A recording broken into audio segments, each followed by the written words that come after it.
yapıyorsunuz faaliyet olarak? Faaliyet olarak işte yani yılda bir siyer yarışmaları oluyor. Türkiye geneli. Evet, onu takip etmek evet. Çok genelde da iyi, bayağı bir kalabalık katılım oluyor galiba. Doğrudur. Bir ara 500 bine kadar çıktı pandemiden önce.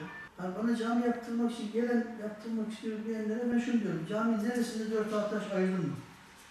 Hafızlık kurslarımız, onlarda sıkıntı yok. Sürekli devrediyoruz. Situasyon var. Her sene yenisi geliyor. Yani öyle değil mi? Bunun devletin maliyeti var. Yani bir personelin Din görevlileri haftası münasebetiyle İl Müftümüz Sayın Veysel Işıldar Bey'i ziyarete geldi. Peygamber Sevdalıları Derneği olarak kendisinin şahsında tüm din görevlilerinin haftası münasebetiyle tebrik ediyorum kendilerini. Rabbim bu konuda kendilerini muvaffak etsin. Hoş sohbette bulunduk. Kendilerine teşekkür ediyorum. 1 ila 7 Ekim haftası Camiler ve Din Görevlileri Haftası. Diyanet İşleri Başkanlığımız her yıl bu haftayla alakalı değişik etkinlikler yapıyor. Bu haftanın bu seneki teması da vefa.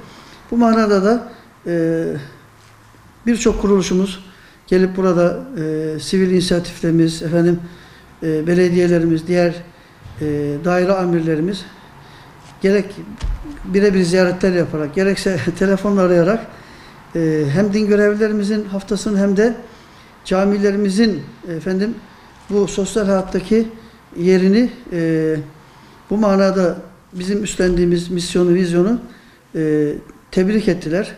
Bu manada biz de bugün ziyarete gelen arkadaşlarımıza teşekkür ediyoruz. Cami merkezli bir din hizmeti her zaman toplumumuz, milletimiz, devletimiz için çok çok önemli. Hem manevi dinamiklerimizin hem de milli dinamiklerimizin oluştuğu yerler camiler. Camiler herkesi, toplumun her kesimini orada cem ediyor. Birliğimize, dirliğimize, kardeşliğimize sağladığı katkılar, camilerimizin bu fonksiyonu, bu misyonu, bu vizyonu tartışmasız çok çok önemli. Onun için cami merkezli ve camiden bir pergel ayağı gibi oradan açılan diğer din hizmetleri, toplumun her tarafını kucaklayan din hizmeti, insanların, çocukların doğumundan ölümüne kadar işte yaz Kur'an kurslarımız, şu andaki camide Kur'an öğreniyorum kurslarımız devam ediyor. Yaz kursuna devam eden öğrencilerimiz yine camiye gelmek suretiyle hangi saatte istiyorsa eğitim alabiliyor. 4-6 yaş Kur'an kurslarımız tartışmasız çok çok önemli. Talebi karşılayamıyoruz. Bizim burada çektiğimiz sıkıntı mekan sıkıntısı.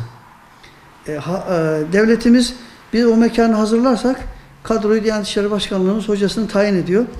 Yani insan kaynağı konusunda sıkıntı yok.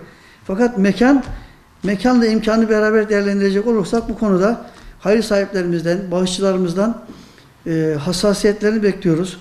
Artık bundan sonra her yapılan caminin müştemilatına inanın 4-6 yaşın planlamasının mutlaka yapılması gerekiyor. Çünkü o mini yavrular orada bizim manevi değerlerimizle, milli değerlerimizle orada tanışıyorlar.